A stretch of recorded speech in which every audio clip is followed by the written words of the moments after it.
وَإِذَا تُتْلَى عَلَيْهِمْ آيَاتُنَا بَيِّنَاتٍ قَالَ الَّذِينَ لَا يَرْجُونَ لِقَاءَنَا نَأْتِ بِقُرْآنٍ غَيْرِ هَٰذَا أَوْ بَدِّلْهُ،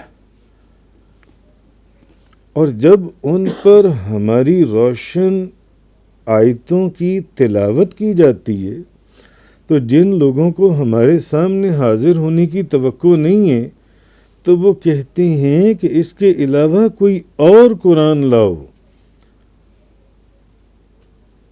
جب ان پر ہماری آیتیں تلاوت کی جاتی ہیں تو جن لوگوں کو ہمارے سامنے حاضر ہونے کی توقع نہیں ہے وہ کہتے ہیں کہ اس کے علاوہ اس قرآن کو چھوڑ دو، کوئی اور قرآن لے کر آؤ،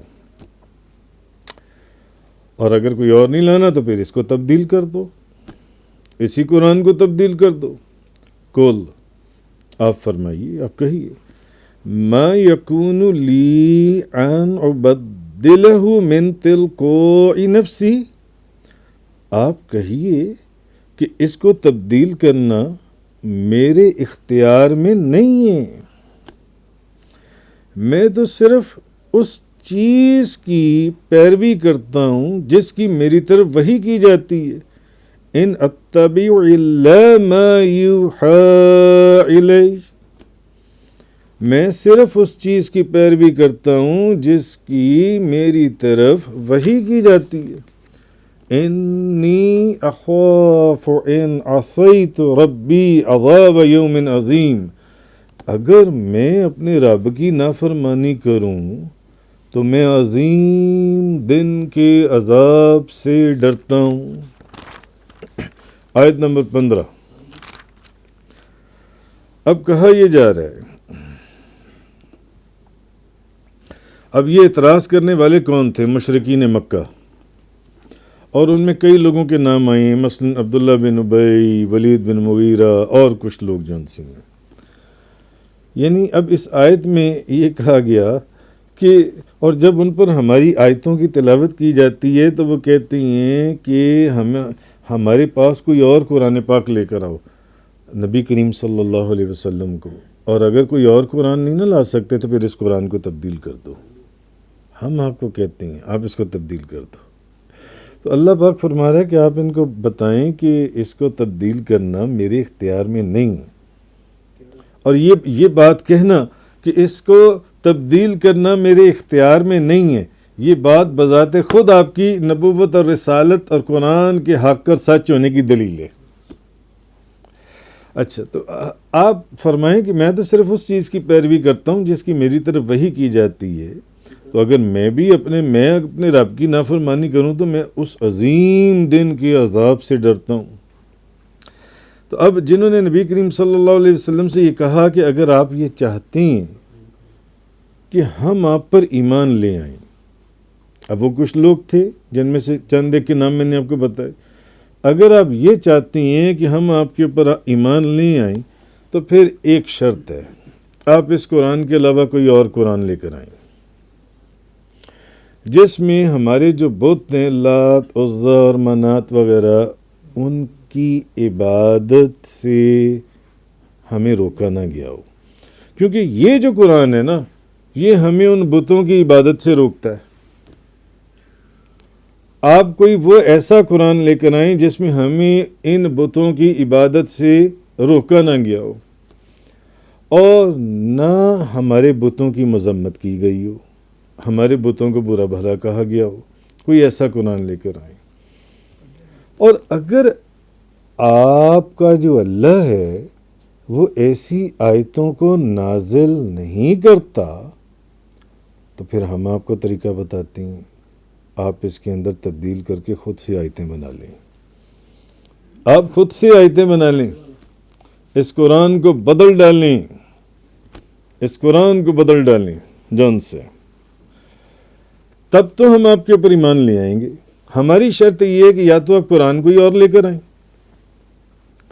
جس میں ہمارے بتوں کی برائی نہ بیان کی گئی ہو، ہمیں ان کی عبادت کرنے سے نہ روکا گیا ہو، ان کی مذمت نہ کی گئی ہو، اور اگر دوسری شرط یہ ہے کہ اگر اللہ ایسی آیتیں نازل نہیں کرتا تو پھر آپ دوسری، آپ اس قرآن کو خود تبدیل کر دیں، ہم آپ پر ایمان لے آتے ہیں.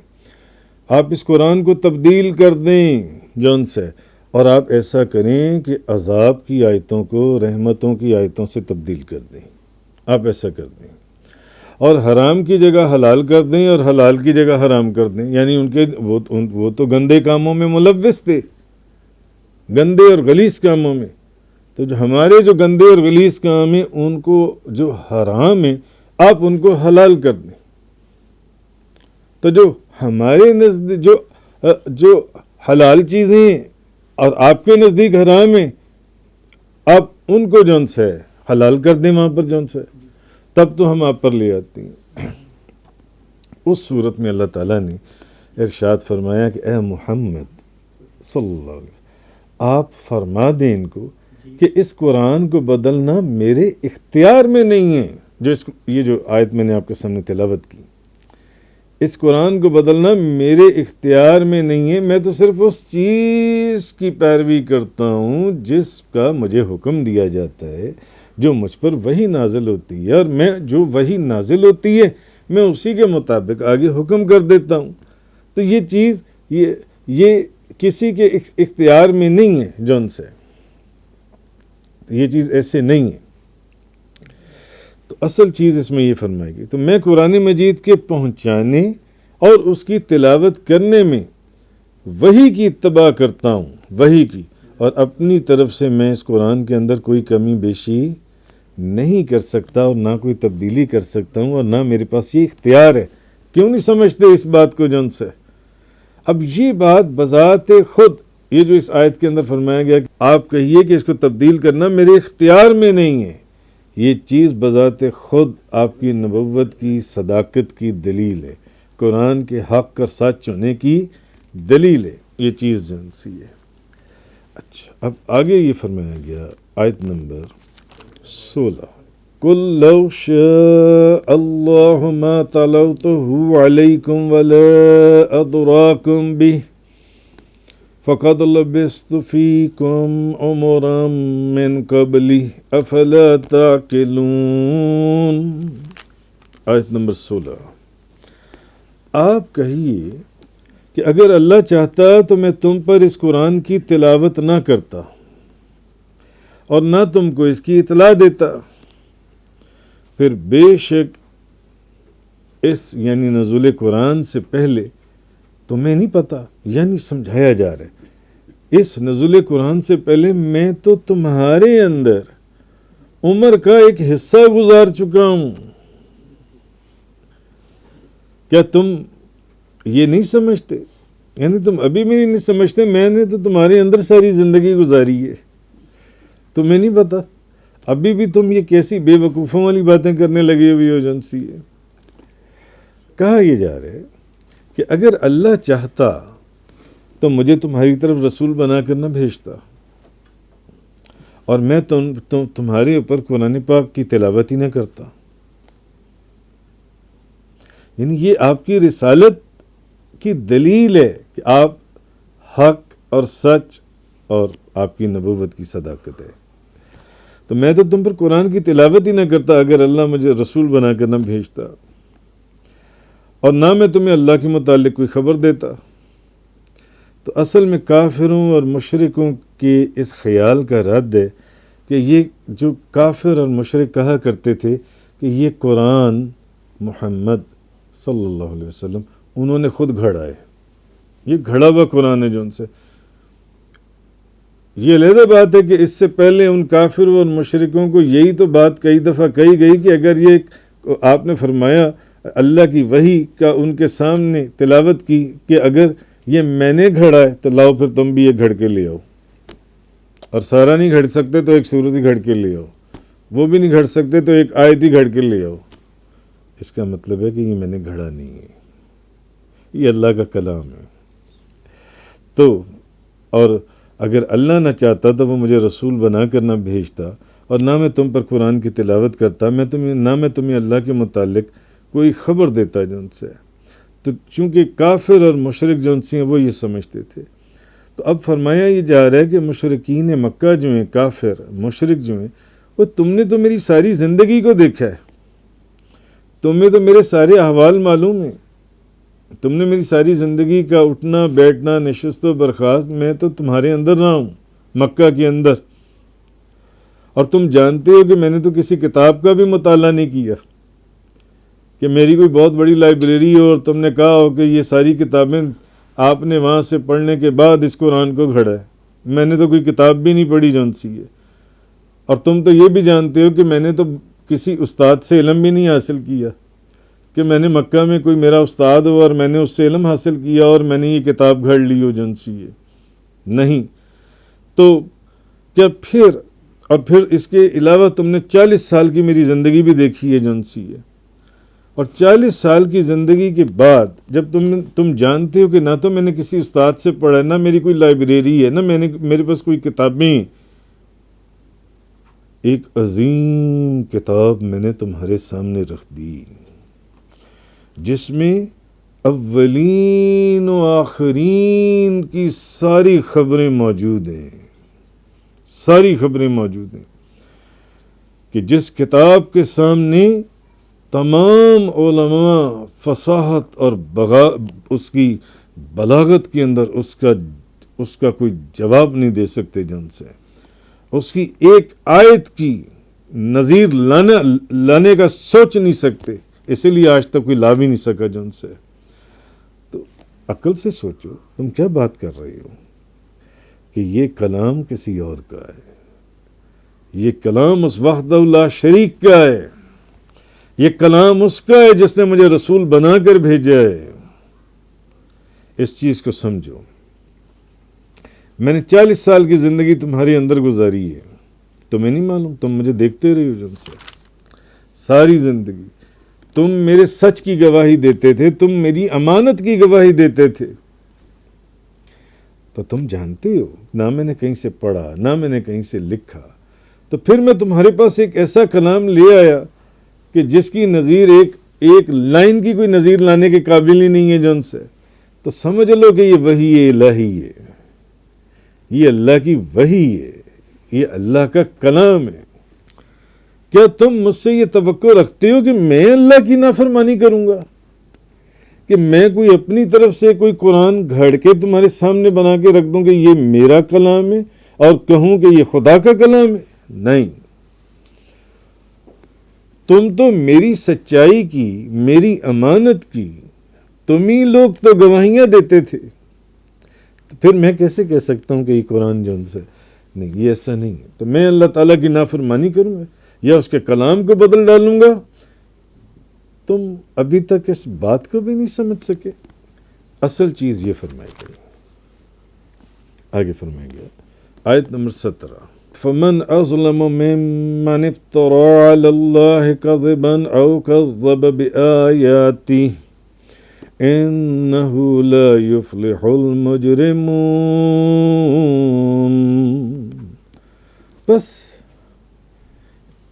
اس سے زیادہ اور کون ظالم ہوگا جو جھوٹ بول کر اللہ پر بہتان تراشے۔ اب بھی اتنی بڑی بات کہہ دی گئی، یا اس کی آیتوں کو جھٹلائے، یعنی اس کی اپنے کلام کو اس کی آیات بنا دے، اپنے خود سے کچھ گھڑ کر جو سا اس کی طرف منسوب کر دے۔ اس سے بڑا بھی کوئی ظالم ہوگا؟ یہ تم کیا باتیں کر رہے ہو؟ بس اس سے زیادہ اور کون ظالم ہوگا جو جھوٹ بول کر اللہ پر بہتان تراشے یا اس کی آیتوں کو جھٹلائے۔ انہو لا یفلح المجرمون، بے شک مجرم فلاح نہیں پاتے، بے شک مجرم فلاح نہیں پاتے۔ اب چونکہ وہ یہ کہتے تھے کہ یہ قرآن پاک تو ہے، نبی کریم صلی اللہ علیہ وسلم نے خود اس کو ترتیب دی ہے، خود اس کو بنایا ہے جن سے، اور منسوب آپ نے اس کو اللہ پر کر دیا ہے، تو یہ تو معاذ اللہ استغفر اللہ، آپ نے اللہ پر افترا، جھوٹ باندھا ہے جن سے۔ اب اللہ ان مشرکوں اور کافروں کا رد فرما رہا ہے، خود خالق کائنات اپنے محبوب کی گواہی دے رہا ہے کہ جو شخص اللہ پر افترا باندھے، اس سے بڑھ کر ظالم کون ہوگا؟ اس سے بڑھ کر. اور جب دلائل سے ثابت ہو چکا کہ یہ اللہ تعالیٰ کا کلام ہے، اس کی وحی ہے اللہ کی، تو جو مشرکین اس قرآن کو اللہ کا کلام نہیں مانتے، وہ مشرک اللہ کی آیات کا انکار کرتے ہیں. یعنی پچھلی آیت کے کانٹیکسٹ میں اگر اس آیت کے کانٹیکسٹ کو آپ دیکھیں تو آپ کو سمجھ میں آئے گی کہ سمجھایا یہ جا رہا ہے کہ جن کی صداقت اور امانت کی تم ساری زندگی گواہیاں دیتے رہے ہو، جن کو تم نے کسی مدرسے میں نہیں پڑھتے ہوئے دیکھا، کسی لائبریری میں نہیں پڑھتے ہوئے دیکھا، کوئی کتابیں نہیں پڑھتے ہوئے دیکھیں، کسی استاد کے پاس بیٹھے ہوئے نہیں دیکھا، اور پھر ان کی سچائی کی تم گواہی دیتے رہے ہو، تو آج تم انہی کے متعلق یہ کیا جھوٹ اور بکواس کر رہے ہو کہ آپ جھوٹ، معاذ اللہ استغفر اللہ، آپ کہہ رہی ہیں کہ یہ اللہ کا کلام ہے؟ نہیں، ایسا نہیں. اصل میں تو جھوٹ بولنے والے تم جھوٹ بول رہے ہو جان سے. تم اللہ کی آیات کا انکار کر رہے ہو. وہ تو بتا رہی ہیں کہ یہ آیات اللہ کی ہیں، انکار تم کر رہے ہو کہ تم کہہ رہے ہو کہ نہیں، اللہ کی آیات نہیں ہیں، یہ آپ کی بنائی ہوئی، یہ آپ کا بنایا ہوا کلام ہے. اصل چیز اس آیت کریمہ کے اندر کن چیز فرمائی گئی؟ فمن اظلم ممن افترى على الله كذبا او كذب بآياته.